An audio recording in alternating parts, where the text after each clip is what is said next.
My cartridge box has been drawn to the front of my body for convenience of loading, as well as for protection, and as I look to the front again, a ball strikes it, and strikes it so hard that it forces from me an involuntary grunt. Frank hears it and turns to me quickly. "Are you hurt?" I said I believed not, and proceeded to investigate. The ball passed through the leather and tin, and it struck the leaden end of a cartridge, and being in that way deflected, had passed out the right side of the box, instead of through my body.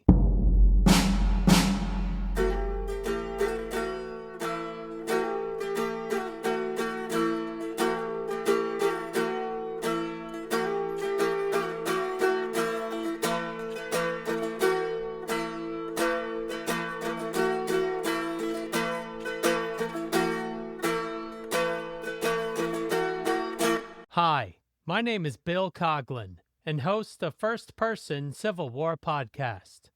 By 1865, the progress of the war had decidedly turned in the Union's favor.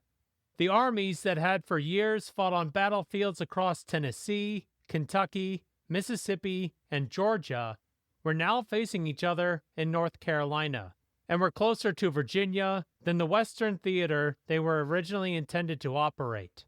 Now, listen to a 23-year-old man from Richmond County, Georgia, as he participated in the final charge of the Army of Tennessee at the Battle of Bentonville. Episode 62 is entitled Sergeant Walter A. Clark and the 63rd Georgia at the Battle of Bentonville, and relies on his book, Under the Stars and Bars, or Memoirs of 4 Years Serving with the Oglethorpes of Augusta, Georgia, which he published in 1900. Walter Augustus Clark was born on 5 March 1842 in the town of Brothersville, now known as Hephzibah, in Richmond County, Georgia. The son of a doctor, he attended the Oxford College of Emory University and lived in the same residence as one of the professors and several men of college age. During the secession crisis, Walter Clark was back in Richmond County and would soon join a company known as the Oglethorpe Infantry. The Oglethorpe Infantry formed in 1851 as a militia company for the town of Augusta and was named after the state's colonial founder, General James Edward Oglethorpe. In 1857, as the Civil War neared, the Oglethorpes organized under the Independent Volunteer Battalion. Upon Georgia's vote for secession on 19 January 1861, the Oglethorpes, along with the Clinch Rifles, Irish Volunteers, Montgomery Guards, Washington Artillery, Richmond Hussars, the Walker Light Infantry, and several other local militia units, seized the Augusta arsenal without a fight. In the coming months, the Oglethorpes and several other militia companies offered their services to the Confederate Army and were accepted. It is unclear what day Walter A. Clark joined the company, but on 18 March 1861, he entered the Confederate Army as a private in the Oglethorpes, which eventually became Company D of the 1st Georgia Infantry, which, according to Private Clark, mostly hailed from Augusta.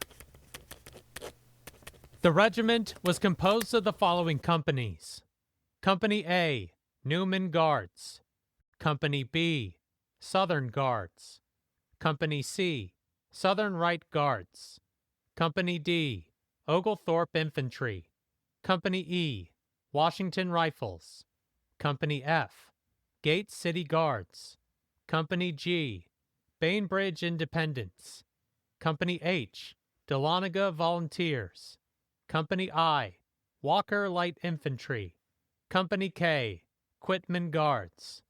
The patriotism of Augusta is evidenced by the fact that in this, the first regiment organized, she had larger representation than any city in the state. Private Clark would not see service in the 1st Georgia for long, as the Oglethorpes reflagged as an artillery battery in the summer of 1861, and were assigned to the Department of South Carolina, Georgia, and Florida. In December of 1862, the Oglethorpes again reflagged as Company A 63rd Georgia, and saw service around Charleston in 1863, fought in the Atlanta Campaign, as well as the battles of Franklin and Nashville. In February of 1865, General Joseph E. Johnston was reassigned as the commander of the Army of Tennessee, and various units spread across the Carolinas, Georgia, and Florida, with Major General William Tecumseh Sherman's army advancing across South Carolina and eventually into North Carolina. General Johnston was ordered to stop this advance with any forces he could pull together.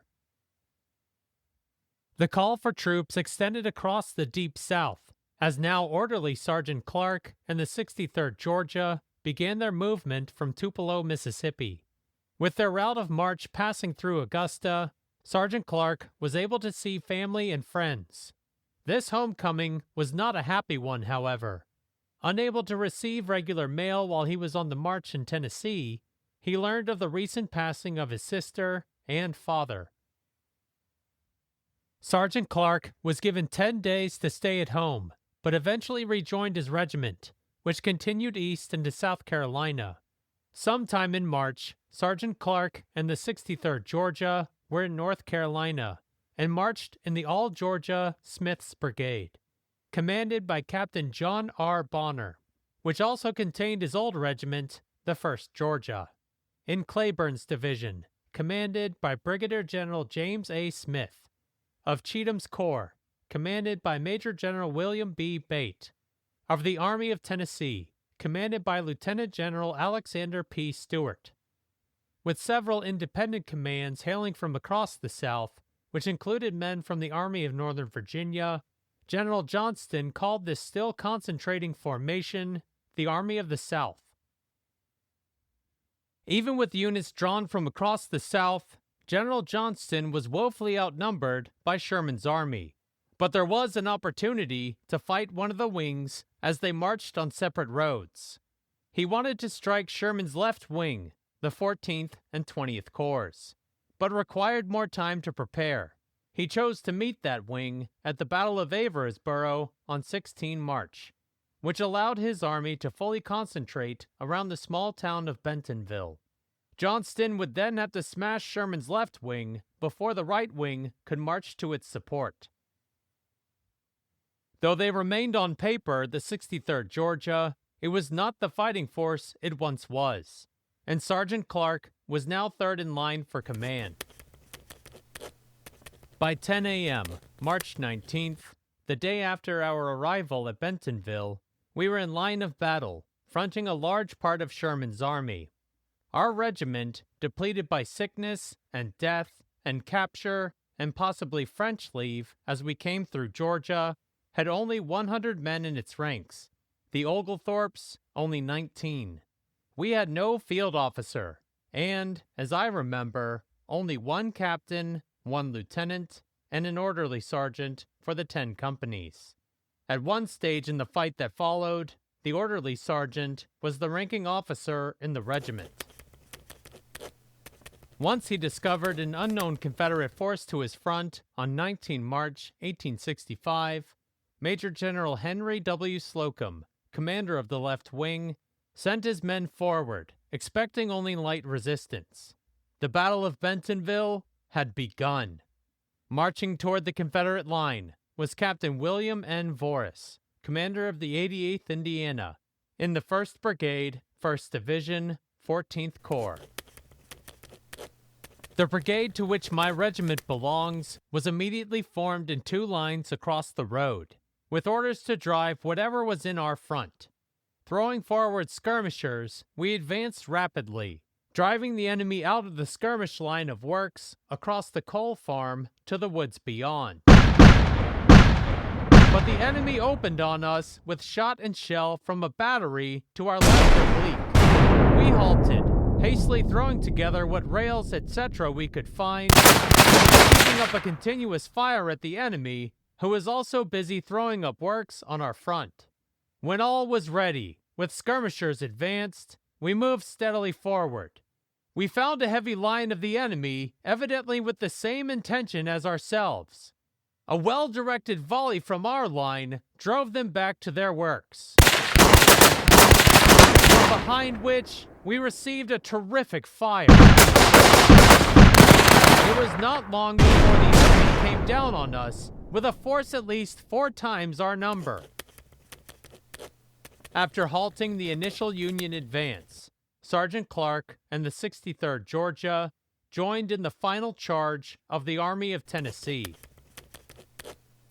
In our front, and gently sloping upwards for 300 yards, was an old field dotted with second-growth pines, and 250 yards beyond its highest point on the descending slope lay the Federal breastworks awaiting us.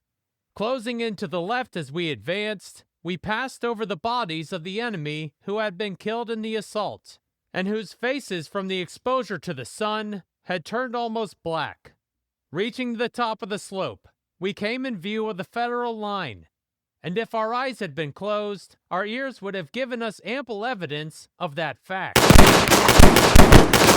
The rattle of Enfields and the hiss of minis marked the renewal of our acquaintance with our old antagonists of the Dalton and Atlanta campaign. While charging the men of the 14th Corps, Sergeant Clark was almost killed in action. My cartridge box has been drawn to the front of my body for convenience of loading, as well as for protection, and as I look to the front again, a ball strikes it, and strikes it so hard that it forces from me an involuntary grunt. Frank hears it and turns to me quickly. "Are you hurt?" I said I believed not, and proceeded to investigate. The ball passed through the leather and tin, and it struck the leaden end of a cartridge, and being in that way deflected, had passed out the right side of the box, instead of through my body. Before the Union line retreated, they produced a heavy rate of fire which brought the Confederate advance to a stop. Sergeant Clark credits the color bearer of the 1st Florida, who advanced by himself, in renewing the Confederate charge. Inspired by his example, or recovering from the temporary panic, the lines move forward again, and the enemy desert their breastworks and make for the rear at a double quick. Leaping the entrenchments, a hatchet, frying pan, and Enfield lie in my path. Sticking the pan and hatchet in my belt, I drop my Austrian gun and seize the Enfield. I see across a ravine a group of enemy running up the hill. Aiming at the center of the squad, I sent one of their own balls after them, but the cartridge is faulty and fails to reach its mark.